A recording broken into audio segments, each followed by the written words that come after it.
So this is the Ultraviolette X47 Recon. Their newest launch, their new motorcycle, their first ever crossover, designed to be a lot more versatile than the F77. It's powered by the same battery. You still have the two battery packs as an option. This is running the bigger battery.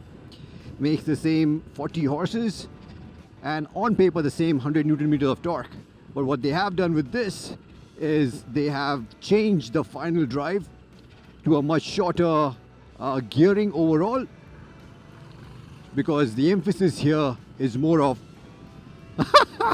that, a lot more acceleration compared to the top speed, which is the priority on the F77. So this still has a claimed top speed of 145, which I think is enough and more. But the biggest difference is, yeah, it's so much punchier. It makes such a big difference. It's made the motorcycle feel so much more alive, so much more responsive, a lot more fun. And this is going to be key, especially for this kind of motorcycle, because this is essentially a sports tourer, yeah, which is why even the frame now, they have a brand new subframe which can carry a lot more weight. And of course the overall ergonomics are also completely different. So now you have a much more upright riding stance. The seat has also completely changed. You have windscreen for decent wind protection. You have a lot more travel. You have 170 mm of travel at the front and the back. You have a solid 200 mm of ground clearance to scale out all the speed breakers. The big thing that they have bet on right now is the tech, which has always been their forte. But the big news here is this one now comes with radar as standard. So you have a rear radar sensor, which gives you a lot of help in terms of, it gives you signage, something which you have just tested on the track, to boost the safety, especially when you have not as much vision of vehicles coming from behind. So stuff like when someone's overtaking you, someone's in your blind spot, someone's about to hit you, so you get intimated on the dash as well as on the mirror. So I think that's a really, really good feature, especially to be offered as standard. It will really boost the safety when you're riding on our Indian roads. And to add on to that, Ultraviolette is also offering a dash cam on this as an accessory.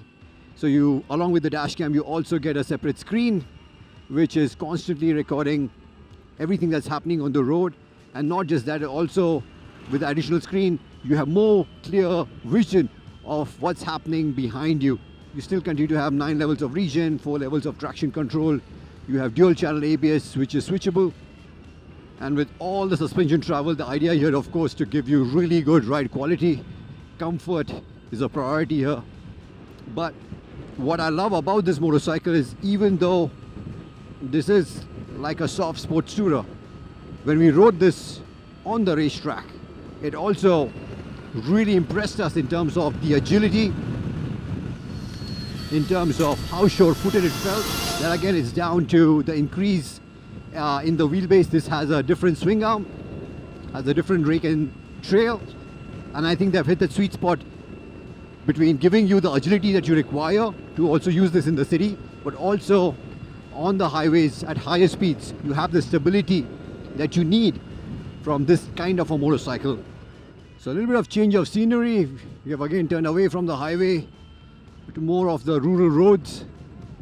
Hopefully we'll find some bad sections where we can test the ride quality of this machine. Perfect. Right on cue. That's pretty good. Yeah, it's only the sharpest potholes which are coming through. When you attack them at higher speeds, oh, it's actually better. So I think, yeah, the low speed damping needs a little bit of work, especially on the rear. The front I'm really happy with. And even at higher speeds, when I'm going over that, yeah, I did not even feel it. So it's just a slow speed damping, which can be a little bit better to improve the comfort. I love how playful this bike is, man. So agile, so quick on its feet, so easy to dodge all of these potholes. Cannot believe this is actually 207, 208 kgs. It definitely doesn't feel this way.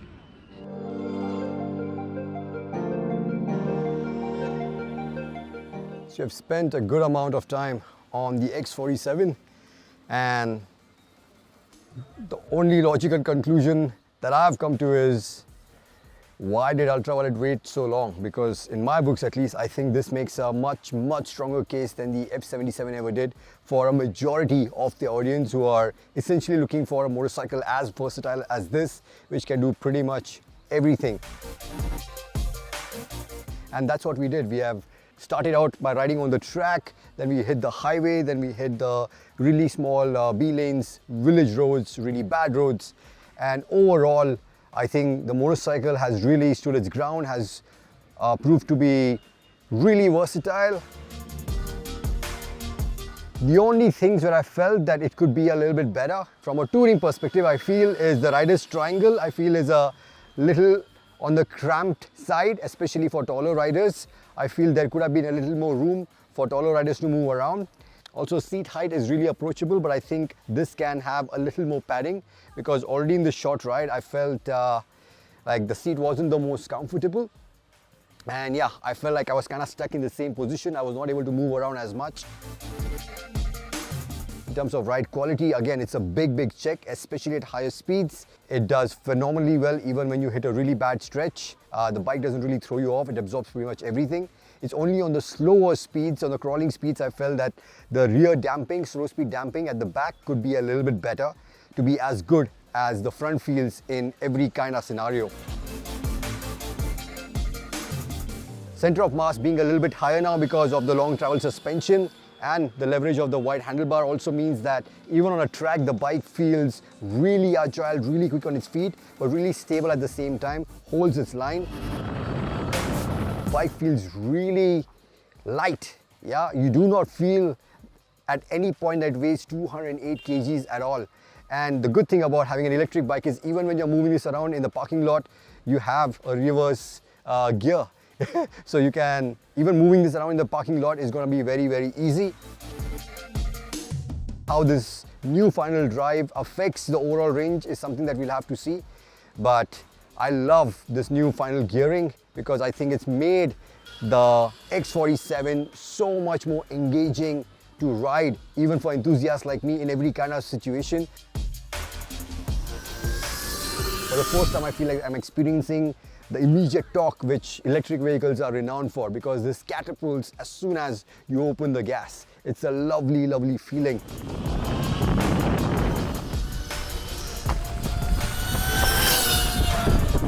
What was also interesting was, of course, you still have the 9 levels of regen, the traction control and everything. So safety is a big check, but I feel like the regen now comes a lot stronger. You can feel it a lot more, especially with this shorter gearing overall, which I think was a big help here on the track, but on the road I felt I had to go down a little bit more to make it feel a little less intrusive. Otherwise, I think for 2.5 lakhs, it leaves you very little to complain about. Of course, that's for the smaller battery pack, which of course gets the radar as standard. But for the bigger battery pack, we do not know the pricing. It should be similar to what we have come to expect from the F77. It should be about 1 lakh more, give or take. And the top spec variant, which gets everything from the dash cam to the radar to all the trick bits, that will be another about 30,000 more. The fact that you get a radar operated motorcycle which boosts your safety to a whole new level completely, which comes as standard equipment at this price point, is insane. You also have another huge bit of convenience where you have the charger which is inbuilt. You can have that as an option, as an accessory, which essentially means that you just have to carry the cord and you can plug the motorcycle anywhere with any normal socket, normal AC socket, and you're good to go. That's a huge bit of convenience that they have introduced. A part of me feels that maybe they should have also offered that as standard equipment, and even if people had to shell out another 15,000 to 20,000 rupees, they would have been more than happy to shell that out. but as of now it's an accessory and we don't even know the pricing of that as yet. But I'm leaving Bengaluru really impressed with the X47, and I cannot wait to spend more time on this and get a more accurate idea of really how well it does as a tourer.